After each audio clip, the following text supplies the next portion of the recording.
Bienvenue sur La Lettre Pro, le podcast IA, où nous vous apportons chaque jour les dernières nouvelles professionnelles sur la radio et le podcast automatisé par l'intelligence artificielle. Je suis Brulatour, le rédacteur en chef de La Lettre Pro, et aujourd'hui, nous vous présentons un aperçu des actualités marquantes de ce mardi 25 février 2025. Commençons par Triton Digital, qui a annoncé un partenariat stratégique avec Optable, une plateforme spécialisée dans la gestion d'identité et la collaboration de données. Ce partenariat permet aux éditeurs audio premium d'intégrer et de gérer en toute sécurité leurs données d'identité utilisateurs. Ils pourront ainsi interagir efficacement avec les principaux systèmes d'identification et partenaires du marché. Cette alliance est cruciale pour l'avenir de l'audio publicitaire, car elle offre une solution sécurisée pour la gestion des données, tout en renforçant les capacités d'engagement des éditeurs avec leurs audiences cibles. Ce développement illustre une avancée significative vers un écosystème publicitaire audio plus sophistiqué et sécurisé. L'industrie musicale allemande a connu une forte croissance en 2024, avec une augmentation de 7,8% de son chiffre d'affaires, atteignant ainsi 2,38 milliards d'euros. Cette expansion est en grande partie due à la domination du streaming audio, qui représente 78,1% des revenus totaux du secteur. Le streaming continue de transformer le paysage musical, offrant un accès facile et instantané à une vaste bibliothèque de musique aux consommateurs. Par ailleurs, le vinyle, malgré sa nature nostalgique, reste populaire et a enregistré une hausse de 9,4%, prouvant que les mélomanes apprécient toujours ce format classique. En revanche, les ventes de CD continuent de décliner, confirmant un changement définitif dans les préférences des consommateurs vers des formats numériques et analogiques de niche. Cette tendance souligne l'importance croissante de l'innovation technologique dans l'industrie musicale. 2024 a été une année charnière pour Acast, le géant mondial du podcasting, qui a enfin atteint son objectif de rentabilité. Après plusieurs années d'investissement stratégique, Acast a enregistré un chiffre d'affaires annuel de 1,94 milliard de couronnes suédoises, soit une augmentation de 19% par rapport à l'année précédente. Cette croissance remarquable a été particulièrement marquée en Amérique du Nord, où l'entreprise a connu une hausse de 33%, tandis que l'Europe continentale a également affiché une progression solide de 12%. Ces résultats soulignent la robustesse du modèle économique d'Acast et sa capacité à s'adapter aux dynamiques évolutives du marché du podcast. Avec ses performances, Acast se positionne comme un acteur incontournable dans l'industrie, continuant de façonner l'avenir du podcasting à l'échelle mondiale. Ce mercredi 26 février 2025, Radioscoop invite tous les passionnés de musique à une soirée exceptionnelle à la LDLC Arena de Lyon-Dessines.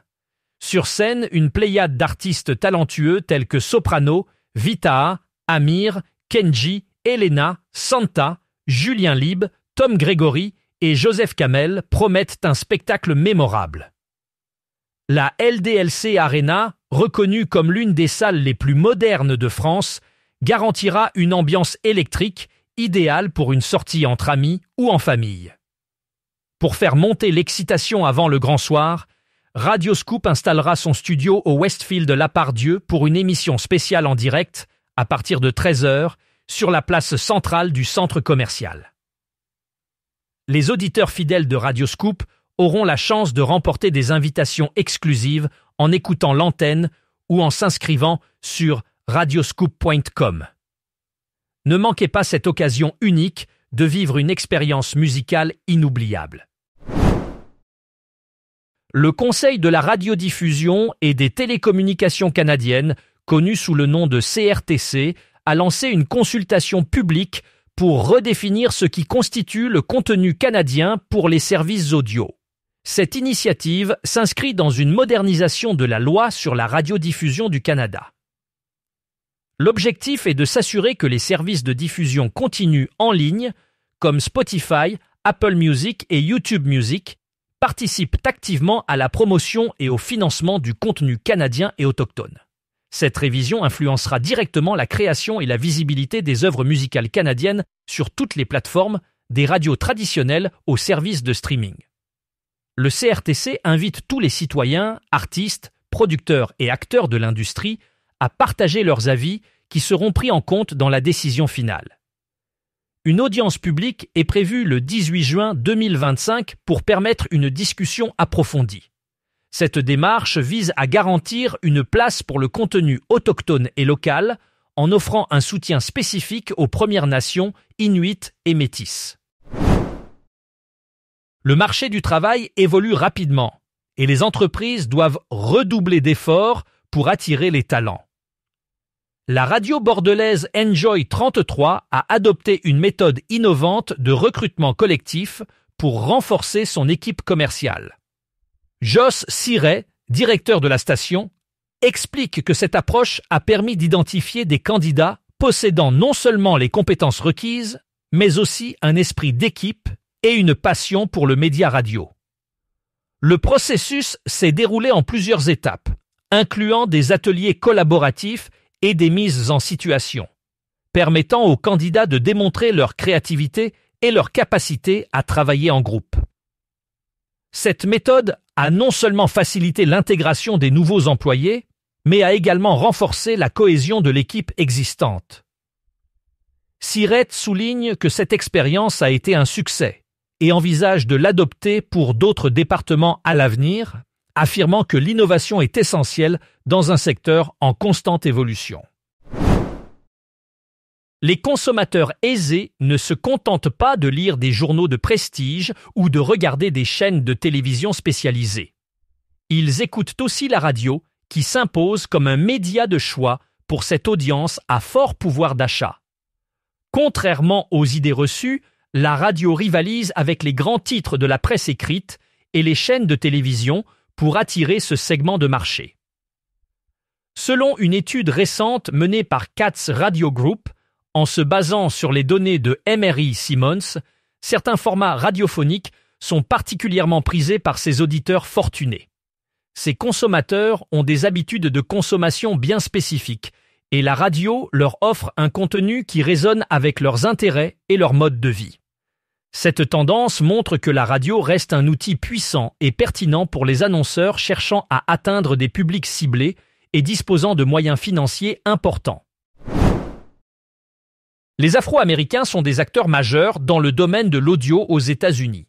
Une étude récente d'Edison Research révèle qu'ils écoutent en moyenne 30 minutes de plus par jour comparé au reste de la population américaine. Cette tendance d'écoute soutient considérablement le succès des artistes, podcasteurs et stations de radio. En effet, l'engagement des Afro-Américains envers les contenus audio se traduit par une présence accrue dans les statistiques d'audience, renforçant ainsi leur influence dans l'industrie. De plus, leur préférence pour des genres musicaux variés et des podcasts diversifiés contribue à la richesse du paysage audio, stimulant la créativité et l'innovation.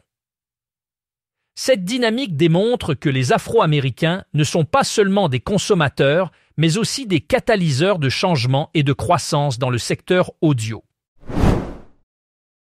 Radio France joue un rôle actif au Festival international des Jeux de Cannes qui se déroule du 28 février au 2 mars 2025.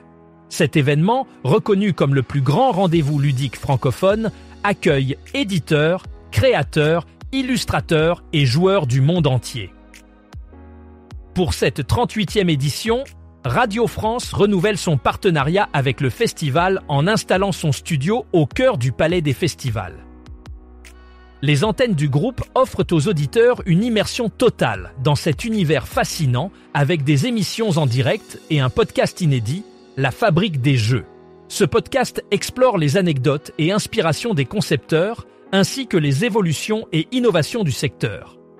Ici, Azure, station locale de Radio France, participe également avec une couverture en direct, proposant des émissions spéciales et des animations ludiques. Cette initiative démontre l'engagement de Radio France à promouvoir la culture du jeu et à partager cette passion avec le grand public.